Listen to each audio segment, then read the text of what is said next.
And DD India's Anil Thomas joins me with more from Parliament. Anil, please take us through Dr. Jaishankar's statement regarding guiding the India-China relationship towards improvement. Well, good evening, Tanvi. Well, that clearly set the tone, especially when it comes to deliberations in Parliament. You know, this winter session of Parliament, in the first 6 days, you've seen almost no business take place.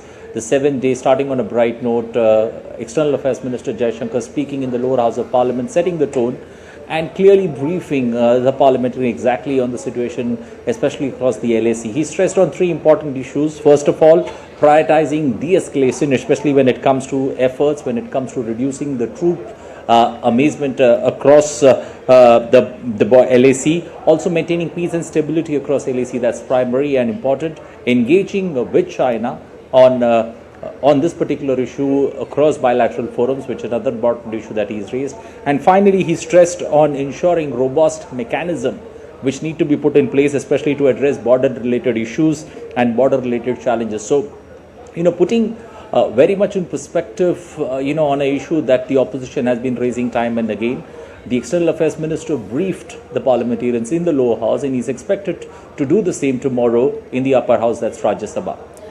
Yes, Anil, also a word on the impasse in Parliament finally being broken, like you mentioned, in the second week, and some business being transacted on Tuesday. So can we look for more productive days of the Parliament in the days ahead?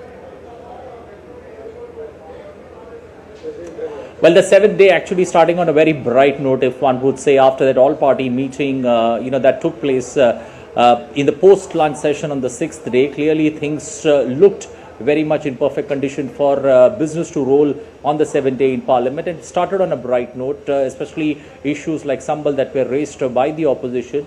But when business transaction took place, especially in the lower house, there were 2 bills that were presented. In the upper house, 2 bills. 1 bill passed, 1 bill for passage and discussion being continued at this point of time. Looking at first the lower house, that's the Lok Sabha, where the finance minister has presented the banking amendment bill, an important bill that could especially bring about, you know, changes that are needed in the Banking Regulation Act, amendments that need to be placed, rules that are in place that are almost 6 decades old that need to be amended.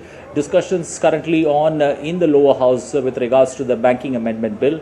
In the upper house, we've seen the Oil Fields Amendment Bill, the Union Petroleum Minister presenting that bill, and that bill actually being passed a short while ago. And the second bill that's been presented in the upper house today, it's already been passed in the monsoon session in the Lok Sabha, so it's up for consideration and passage in the upper house. That's the bill on Bharatiya Vayuvan Videyak 2024, and that's something that's related to the aircraft industry, the aviation industry in particular, and deliberations currently on in the upper house with regards to that. But all in all, if you see, you know, this particular winter session of Parliament, I think one of the most fruitful days, especially when it comes to transaction of business that's taken place in both houses of Parliament, and that opens the door, you know, for especially positive developments to take place, you know, as Parliament, as this particular winter session of Parliament is on till the 20th of December. Okay, thank you, Anil, for all those updates. Anil Thomas reporting on the proceedings of Indian Parliament.